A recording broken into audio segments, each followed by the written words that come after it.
वय आणि पैसा या गोष्टीवर कधी घमंड नका करू, कारण ज्या गोष्टी मोजल्या जातात ना त्या गोष्टी संपल्या सुद्धा जातात.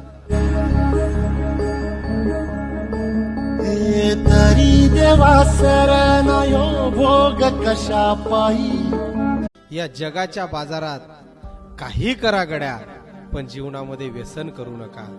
व्यसन जर तुम्ही कराल तर जीवन जगत असताना आपली आई उघड्यावर येईल, आपले वडील उघड्यावर येतील, आपला संसार उघड्यावर येईल. मायबाप हेही विसरता कामा नये.